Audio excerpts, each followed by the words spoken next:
सीमित दायरे में ही कारोबार है, 22,125 के आसपास। मार्केट बिग वॉइस में आज हमारे साथ निर्मल बंग इंस्टीट्यूशनल इक्विटीज के सीईओ राहुल अरोड़ा जुड़ रहे हैं। Rahul, good afternoon.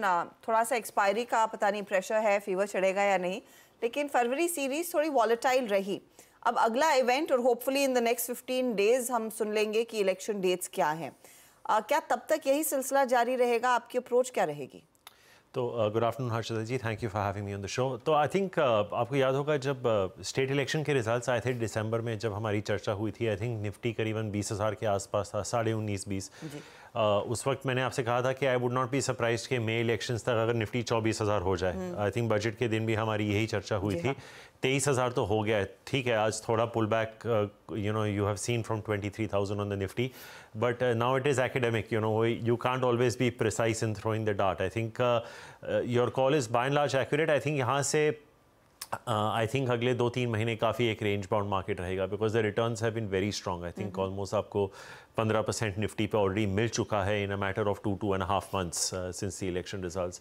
तो आई थिंक ये कंसोलिडेशन बुरी बात नहीं है। मैं वीरू को कुछ स्टॉक्स की चर्चा करते हुए सुन रहा था, जैसे एशियन पेंट्स, टाइटन वगैरह। जहाँ स्टॉक्स प्राइस टू परफेक्शन है, it's not a bad time to take some profit. लेकिन मेरा लॉन्ग टर्म व्यू जो है, मैं अभी भी मानता हूँ कि अगर ये सरकार वापस आ गई, तो उस वक्त जब हमारी चर्चा हुई थी निफ्टी 20,000 के आसपास था, तो मैंने कहा था अगर ये सरकार वापस आ गई तो निफ्टी डबल हो जाएगा। तो I would not be surprise कि अगर ये सरकार वापस आ जाए, if we are talking 4-5 years down the right, the Nifty is at 40,000, तो I would not be surprise. But हाँ, you can not keep buying it at every rise. I think अभी एक स्थिति ऐसी आ गई है कि you can take some profits to the table and maybe wait for a better price. इसमें एक ही कैविएट है Harshada ji, I don't know what is the better price. और इसका मैं आपको एक उदाहरण इंडियन होटल्स के तौर पर आपको दे देता हूँ। आज का आप लो देख लीजिए, 567 है। मैं एक तरफ से देख रहा था कि हाँ फाइनली ये स्टॉक करेक्ट हो सकता है, लेकिन वहाँ से भी 25 रुपये बढ़ चुका है। तो द पॉइंट इज कि लोग ज़्यादा करेक्शन की भी वेट नहीं कर रहे, थोड़ा बहुत भाव गिर जा रहा है, they are buying it. So can there be a massive correction in the market? I don't think so. I think it's going to be more time than price. तो इट्स बेसिकली कि पैसे का अभाव नहीं है, कन्विक्शन अपने चरम पर है, इसीलिए हर प्राइस पर कोई भी अच्छी क्वालिटी का शेयर खरीदा जा रहा है। लेकिन राहुल, फिर सवाल यही उठता है कि हम क्या इसी विशेष साइकिल में घूमेंगे, या फिर आपको एक बहुत बड़े ब्रेकआउट की भी अपॉर्चुनिटी मिलेगी, क्योंकि it's the same money chasing the same stocks. So I think you have raised a very important point, but I think इसके सेंटर में आपको ये रखना होगा हर्षदा जी कि जो कोविड का लो था निफ्टी का 7,500 था 2020 के मार्च में, you already gone up 3x from there in a matter of 3-4 years। तो ये लाइफ में कोई भी चीज़ लीनियर नहीं होती, चाहे पर्सनल हो, प्रोफेशनल हो। ये there are road blocks along the way. Yes, you are right that the same money is chasing the same stocks. अगर आप आज की डेट में SBI mutual fund, ICICI prudential, HDFC वगैरह देख लें, the amount of companies that these three funds are owning 10% of is mind boggling. I mean mid cap और small cap में आपको इतनी सारी कंपनीज मिल जाएंगी जो सिर्फ ये 3 फंड्स के बीच में ओनरशिप 10% है। इसके अलावा आपने देखा होगा at the start of the financial year ICICI Prudential asset management और लाइफ इंश्योरेंस ने जॉइंटली RBI को सबमिट किया था कि we want to start owning 10% in banks now. तो City Union, Karur Vysya, IndusInd bank. तो पॉइंट ये है हर्षदा जी कि पैसा इतना है, and I am not saying कि ये रेट्स वेट्स की कोई बात हो रही है। जब डीमॉन हुआ था, आपके पूरे म्यूचुअल फंड इंडस्ट्री की जो साइज थी वो 5 लाख करोड़ की थी। अब 7 साल बीत चुके हैं, ये 11 गुना बढ़ के 55 लाख करोड़ हो चुका है। इसमें से अगर आप आधा भी इक्विटी पकड़ें, चलिए इसमें से आप समझ लिए 25 लाख करोड़ इक्विटी है। Average mutual funds would be sitting on about 3% cash. तो 75,000 करोड़ तो सिर्फ म्यूचुअल फंड कैश में है। इसमें आप इंश्योरेंस कंपनीज की जो इक्विटी का कैश है वो ऐड कर दीजिए, AIFs ऐड कर दीजिए, PMSs ऐड कर दीजिए। तो ये आंकड़ा जो है ये हो सकता है कि 1,20,25,000 करोड़ के आसपास हो। जब इतना पाउडर आपके पास ड्राई होता है तो वो ज़माने जब स्टॉक्स बड़े बड़े अच्छे स्टॉक्स 30-40% गिरते थे, वो अब नहीं गिरेंगे। अब क्या हो रहा है, जैसे आज एशियन, जैसे वीरू बता रहा था, एशियन पेंट्स गिर गया, हो सकता है 2-3% और गिर जाए, पर क्या आज कन्विक्शन से कोई कह सकता है कि 15-20% गिरेगा? नहीं, क्योंकि कोई आके उसको उठा लेगा, और जो होल्डर है वही उठा लेगा, क्योंकि उसको the system is getting $1.5-2 billion of SIP every month. तो ये हम बोलते रह जाएंगे कि एक्सपेंसिव चीज़ और एक्सपेंसिव हो रही है, पर मुझे लगता है कि जैसे मैंने आपको पहले आंसर में भी कहा था कि आई थिंक अगले 2-2.5 महीने तक टिल द इलेक्शंस अगर एक पॉज आ जाए मार्केट में, मार्केट और निवेशकों दोनों के लिए अच्छा रह जाएगा। जिनका पैसा बना है उनको भी आप देख लीजिए, जो नए IPOs आ रहे हैं, क्या सब्सक्रिप्शंस हो रहे हैं। I don't know if you looked at this company called Zaggle। नहीं, रोज 12-13% चढ़ रही है। I mean it's unbelievable, right? आप उनके एंकर बुक को उठा के देख लीजिए, Prudential, Kotak, LIC mutual fund, Goldman सैक्स ऑफशोर। तो प्रॉब्लम ये है कि आइडियाज़ की इतनी कमी हो गई है कि जो नए नए इश्यूज आ रहे हैं वो मल्टीपल टाइम ओवर सब्सक्राइब होके वो भी in a matter of time आपको डबल ट्रिपल होते हुए they are giving you. So I think it's best that the market pauses. या होगा नहीं होगा वो अलग बात है, but this is my personal view कि ये वैल्यूएशन पे थोड़ा आके पॉज करें तो कोई दिक्कत नहीं होगी। राहुल, जो इंस्टेंस आपने अभी इंडियन होटल्स का रखा कि 25 रुपये नीचे आया नहीं कि बाजार ने उसको हाथों हाथ ले लिया, same case I mean this applies to I think OMCs as well. आप देखिए ना, I mean HPCL, BPCL, IOC 3 दिन की सॉफ्टनेस और आज एक बार फिर से सुपर बैंक एग्जैक्टली चुनाव के घोषणाओं से पहले या फिर आचार संहिता से लागू होने से पहले आपको लग रहा है कि सरकार कोई प्राइस कट का फैसला ले सकती है इन कंपनियों के थ्रू? आपका व्यू OMCs पर क्या है इस वक्त? क्योंकि एक धड़ा ये भी सोचा था कि यहाँ पे प्रॉफिट्स को कैश में कन्वर्ट करना चाहिए अब। तो वीरू, इसमें ऐसा है कि एक तो बहुत ही आयरॉनिकल चीज़ ये है कि इनकी जो फ्री कैश फ्लो यील्ड और डिविडेंड यील्ड है ऑयल मार्केटिंग कंपनीज से, ये इनके प्राइस टू अर्निंग से ज़्यादा है, which is anomaly. I don't think अगर आप पूरे बाजार में ऐसे स्टॉक्स अगर आपको ढूंढने से भी मिले जहां आपको फ्री कैश और dividend yield you are getting higher than the P, तो इन इफेक्ट, हालांकि रेगुलेटेड सेक्टर है मैं मानता हूं, बट इन इफेक्ट अगर आप HPPP IOC को खरीदें, it is almost like buying a GSEC, because आपकी यील्ड्स इतने हाई हैं, you are almost getting very similar to post tax FD returns by just buying the stocks and holding. अगर stock price appreciate हो गया तो वो तो आपका सोने पे सुहागा है। आपका पॉइंट वैलिड है वीरू कि कुछ टिंकरिंग हो सकती है, पर मुझे नहीं लगता ज़्यादा होगी, क्योंकि एक बहुत महत्वपूर्ण चीज़ जो इंडिया के फेवर में गई है, हालांकि 2 बड़े युद्ध हो चुके हैं, लेकिन क्रूड बाय एंड लार्ज वो 75-80 के बीच में सेटल हो चुका है। तो जो फाइनेंस मिनिस्टर ने भी प्रोजेक्शंस किए हैं फिस्कल डेफिसिट के लिए, आई थिंक उनके दिमाग में भी एक क्रूड का लेवल शायद था जब उन्होंने ये प्रोजेक्ट किया था। तो मुझे नहीं लगता कि ज़्यादा कुछ खास टिंकरिंग होगी। इन्फ्लेशन इज़ ओके, ऐसा नहीं है कि we are looking at 6.5-7-8% inflation के इस पे मूव करना बहुत ज़रूरी है। But I would say, because the fact that the cash flows of these companies are good, out of these 3, 2 में ऐसा है कि कोई barring new energy, जो conventional business है उसमें ज़्यादा capex नहीं हो रहा, तो मेरे को लगता है कि there is a case for ROCs to expand। और जैसे मैंने कहा, the yields are definitely better than the price to earnings multiple, so you could look at accumulating these stocks at corrections। जी हाँ। अच्छा राहुल, इन सेक्टर से बातचीत होती रहेगी, लेकिन क्योंकि बाजार मिड कैप पे ज़्यादा मेहरबान है इस वक्त स्मॉल कैप पे, इन अर्निंग सीजन के बाद कोई खास ऐसी मैनेजमेंट या कंपनी जिससे आपका इंट्रोडक्शन हुआ हो, जो कि आप लोगों ने ऐड की हो या फिर कन्विक्शन बढ़ा हो मिड कैप में स्पेशली? देखिए वीरू, मोस्टली ऐसे कोई खास अर्निंग्स चेंजेस हुए नहीं हैं। एक आध हो सकता है, बिकॉज वी ट्रैक 180 कंपनीज, तो हो सकता है कि 10% में कुछ ज़्यादा 5-10% का मूवमेंट हुआ होगा, तो there is been no material change in view. But एक सेक्टर ऐसा है Veeru which has surprise positively, और वो है IT। Before we went into this earning season जो कंक्लूड हुआ है, अगर आप टेक्निकल पोजिशनिंग देखें तो people were still underweight IT by almost 200-300 basis points.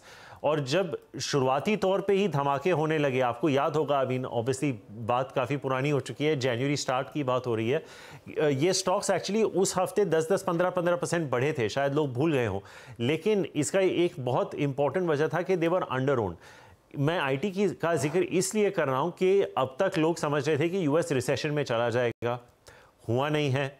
बैंकों के अर्निंग्स भी कोई खास खराब नहीं आ रहे वहाँ पे। BFSI is almost 35-40%। ठीक है, ले ऑफ्स हो रहे हैं, वो मैं समझ सकता हूँ, वो एक there is one part of the business, but I think at an aggregate level अगर ये सेक्टर जो इतना मैच्योर हो चुका है, अगर आपको 3 से 5% का टॉप लाइन ग्रोथ और 8-10% का बॉटम लाइन ग्रोथ दे देता है, again similarly for the free cash flow and dividend yield and periodic buybacks that you get, I think this is one sector which looks interesting. Pharma is another name, Viru. In fact, we hosted some companies at our conference recently. आपने small caps का जिक्र किया, तो there are names like Eris Life Sciences, जहाँ पे हमें भी लगता है कि margin improvement हालांकि काफ़ी हद तक अच्छा हुआ है, 2-3 basis point, 200-300 basis points ज़्यादा हो सकता है. JV Chemicals एक नाम है, और सबसे इम्पोर्टेंट सेक्टर वीरू जो आई थिंक मैंने बजट डे पे भी आपके साथ चर्चा की थी, जो शायद एक कॉन्ट्रा व्यू है, और मैं देख रहा हूँ कि थोड़ी इंस्टीट्यूशनल फ्लोज इसमें रिटर्न हो रही हैं, वो है केमिकल्स. इसमें बहुत सारे स्मॉल कैप कंपनीज़ हैं, फाइन ऑर्गेनिक्स हैं, गैलेक्सी सर्फैक्टेंट्स हैं, रोजारी है, नियोजिन है. इनमें अगर आप यहाँ से प्रवेश करेंगे, मुझे नहीं लगता कि ज़्यादा डाउनसाइड रिस्क है, क्योंकि काफ़ी हद तक प्राइस और टाइम करेक्शन पिछले 3 सालों में काफ़ी हद तक हो चुका है. And if I was maybe to extend as a last case in capital goods, I think क्योंकि हम न्यू जेन की बात कर रहे थे, और अभी आपने अंबानी जूनियर का भी इंटरव्यू देखा, वो भी ग्रीन एनर्जी की बात कर रहे थे, and how he is using it for his plans. I think some people who are doing some good work at the bottom of the pyramid in terms of the market cap are names like Triveni Turbines. So वो भी एक नाम है जो small cap में जिक्र आता है. तो आइडियाज़ अभी भी है वीरू, ऐसा नहीं है कि मार्केट 22-23 हज़ार पे है तो आइडियाज़ नहीं है. कुछ कंपनीज आज भी हैं जो आपको 20-25% का ग्रोथ दे रही हैं, and they are fairly reasonably price. तो ये कुछ नाम जहन में आ रहे हैं जो we are still positive on even post the result season. अच्छा, एक स्टॉक जिसका हमने मेंशन किया था, एशियन पेंट, जिस तरह की यहाँ पर मुनाफा वसूली देखने को मिली है, trigger point of course Grasim का वो बिरलेस ओपस का लॉन्च है, लेकिन क्या इतना बड़ा चैलेंजर ग्रासिम बनेगा? कंसिडरिंग इस सेक्टर को आप काफी क्लोजली ट्रैक करते आए हैं, how would you value Grasim's paint business? Too early to say. I think you know, कभी कभार क्या होता है हर्षदा जी, when the incumbent faces competitive intensity, you tend to devalue the market leader. ये मारुति के साथ हुआ था, आयशर के साथ हुआ था, तो ये स्टोरी प्ले आउट हो चुकी है. But these people are in the business, they know how to run their business, and it is also possible that the market expands. ये ज़रूरी नहीं है कि you know 100 लोग ही अपना घर पेंट करेंगे और ग्रासिम या JSW या एशियन या बर्जर वो 100 लोगों के बीच में ही compete कर रहे हैं. हो सकता है मार्केट भी एक्सपैंड हो जाए, हो सकता है यू नो टियरिंग फोकस हो जाए, कुछ लोग टियर 3 टियर 4 में ज़्यादा चले जाएं. लेकिन ये पॉइंट मैं हर्षदा जी बताना चाहूँगा कि अगर आप एशियन पेंट्स की भी रिजल्ट्स देखें, टॉप लाइन ग्रोथ कुछ खास नहीं थी. It was mainly margin expansion. Correct. Right. If I remember correctly. थोड़ा सा और वॉल्यूम्स में जो. हाँ, exactly. पर I think 5-6-7% का टॉप लाइन ग्रोथ था. अभी रिजल्ट्स को आया थोड़ा टाइम हो गया, लेकिन मुझे याद है कि 3-4 बेसिस पॉइंट्स, 300-400 बेसिस पॉइंट्स का मार्जिन एक्सपेंशन था. तो आपका एबिडा ग्रोथ आई थिंक कुछ 25% था, और उसकी other income growth I think if I remember correctly कुछ 25-30% थी. तो आपका पैट ग्रोथ थोड़ा ज़्यादा था. FMCG sector in India has been the story of margin expansion for 10 years now. आप लीवर का भी, मैं ये बार बार उदाहरण देता रहता हूँ when I speak about it. आप लीवर का 10 साल का टॉप लाइन उठा के देख लेना हर्षदा जी, it has grown only by 8.8%. Right. Not including the current, I'm talking about till FY23 actual last concluded. इसमें आपका वॉल्यूम ग्रोथ आ गया, प्रीमियमाइजेशन आ गई, प्राइसिंग आ गई, सब आ गई. तो I think at 50-51 times pre this correction, Asian Paints was already priced to perfection. Of course, competitive intensity short term में आपका, you know, it will go against you. But it's too early to take a call or even to suggest that this is the end of the run for Asian Paints. To me, it's good that you have a serious competitor. They will probably leverage their network for Ultratech and Grasim to sell this product. But it's good to have two people taking each other head on. Like I said, हो सकता है कि market ही expand हो जाए. जैसे real estate में हुआ था, you know, कुछ बड़े लोग आए थे, फिर रेरा आ गया था, फिर you know smaller players को vacate करना पड़ा था. हो सकता है कुछ unorganized या जो एकदम छोटे players हैं, उनका market share consolidate होके एशियन पेंट्स और ग्रासिम की तरफ हो जाए, हो सकता है. But would I be a buyer in Asian Paints at dips? I think at this price also, maybe. I think so. I think it is not like I said, I don't think the stock is going to fall 20%. तो मेरे को अगर यहाँ से 10%, आज वैसे भी 3-4% गिर चुका है, तो maybe another 4-5% lower, I'd be a buyer. Capital goods, और पिछले हफ्ते हमने ABB के नंबर्स देखे और बहुत ही बढ़िया परफॉर्मेंस. और सिर्फ ABB ही नहीं, बाकी सभी ये जो कंपनियां, चाहे वो सीमेंस हो, कमेंस हो, इन सब ने कहा है कि इंडिया की जो बिजनेस है उसमें बहुत तगड़ी ग्रोथ देखने को मिली है. मैक्रो एनवायरनमेंट के चलते शायद एक्सपोर्ट बिजनेस इतना अच्छा नहीं कर रहा है, लेकिन इस पॉकेट में वैल्यूएशंस अब कैसे हैं, और क्या फिर आप दिग्गज एल&टी के साथ जाएंगे या फिर इन दूसरी कंपनियों में भी उतना ही पोटेंशियल है बेहतर रिटर्न का? देखिए हर्षदा जी, इस सेक्टर का वक्त आ चुका है और रहेगा मेरे हिसाब से, क्योंकि not that I want to go into too much detail, but you know आप और मैं साथ में काम करते थे उस ज़माने में। आई रिमेंबर 2005-6 में जब BHEL का नाम किस इज्जत से लिया जाता था। We have all seen what has happened to that stock. एक 10-15 साल का दौर था जो कोई इस सेक्टर को हाथ नहीं लगाना चाहता था। तो अब जहाँ के whether you look at private sector और पब्लिक सेक्टर, इवन आप इसमें कैपिटल गुड्स में आप डिफेंस भी डाल दीजिए, effectively defence is capital goods. Because these sectors have done so well over the last 12-15 months, people feel कि it's probably done. May not be a wrong way to look at it. हो सकता है short term में हो जाए, it's captured everything. But अगर आप 10-15 साल के अंडर परफॉर्मेंस के बाद अगर गाड़ी अभी चालू हुई है, I don't know where this is going to go. Yes, ये साल रोड प्रोजेक्ट्स की अवॉर्डिंग NHAI के टारगेट से काफ़ी कम रही है। Not surprising, you are running into an election year. पर ये भी है हर्षदा जी कि बहुत सारे प्रोजेक्ट्स एग्जीक्यूट हो चुके हैं। हमारे खुद के शहर में अटल सेतु ब्रिज खुल चुका है, कोस्टल रोड खुलने ही वाला है। मैं वीकेंड पे नॉर्थ बॉम्बे में था, वहाँ का भी मैं काम देख रहा था, वहाँ भी ज़ोरों शोरों से काम चल रहा है। तो आई पर्सनली थिंक कि, और प्राइम मिनिस्टर ने एक और bridge over the weekend inaugurate किया है। तो आई थिंक इंफ्रास्ट्रक्चर का जो पुश है वो रहेगा, and you just have to find the right company. जैसे मैं अभी वीरू को त्रिवेणी टर्बाइंस की बात कर रहा था, it's a short cycle product, it's a turbine 0 to 30, 30 to 100 megawatt. ये 6-8 महीने में बन जाती है। तो जो आपकी 1 अप्रैल की ऑर्डर बुक रहती है वही साल एग्जीक्यूट हो जाएगी। 30% रिटर्न रेशियोज हैं। सोलर इंडस्ट्रीज, हम डिफेंस की बात कर रहे थे, they have a defence play, remarkable company for the return ratios that they have. Power make projects, I think they've got almost $500 million worth of order from Adani also recently. 30-40% kind of growth. तो ऐसा value है कुछ stocks में। जो आपने जिन stocks की आपने जिक्र की वो तो बहुत ही बड़े नाम हैं, एंड उनके साथ भी ये वही प्रॉब्लम था जो IT सेक्टर के साथ था, they were under owned. तो can ABB, Siemens, L&T become 40-50% higher from here over the next 2-3 years? I don't see why not, because the order books are strong. Order book to build ratios are good, and now the ownership has moved from other sectors to this. So हो सकता है the run can potentially continue. Be ready for some short-term price consolidation, but structurally if you are buying it for 2-3-4 years, इसमें मेरे हिसाब से तो पैसा अभी भी बन सकता है। Okay, राहुल, एक स्पेस और आई थिंक जिसने टेक्निकली और आई मीन प्राइस वाइज पिछले 5 साल में पैसा बना के नहीं दिया, ऑल दो लोअर लेवल से रिकवरी है, but it's white good segment. अभी कैपिटल गुड्स पे जब हर्षदा ने बात छेड़ी तो मेरे जहर पे यही आ रहा था, हेवल्स, वोल्टास, अभी तक कोई परफॉर्मेंस नहीं हुई है, वही प्राइस स्टेबल है हायर रेंजेस पे। बट इन दोनों में से कुछ पिक किया आपने या फिर कोई कंस्ट्रक्टिव व्यू इस स्पेस पे?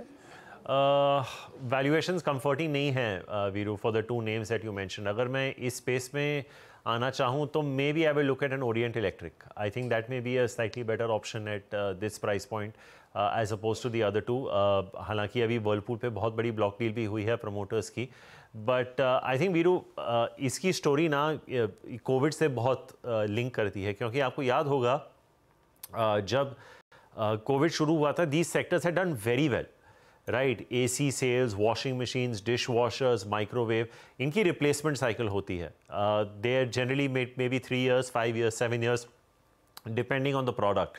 तो जिस तरह की सेल्स हुई हैं, the only thing that you can potentially track is real estate sales. But क्या हो रहा है वीरू, मुझे लगता है कि जिस तरह की ग्रोथ है, हालांकि रियल एस्टेट में सेल्स बहुत अच्छे आ रहे हैं। DLF ने रिसेंटली ऑलमोस्ट $1 billion का सेल किया in 72 hours, but I think जिस तरह की ग्रोथ है for these numbers also, I think the valuations are not comfortable. I think Havells is still going at north of 40 times.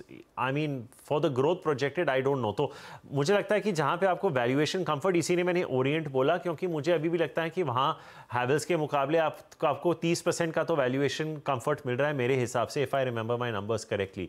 V-Guard could be another name, Viru. I think that stock has done nothing for a very long period of time. वहाँ पे also I think valuations on a relative basis are comfortable.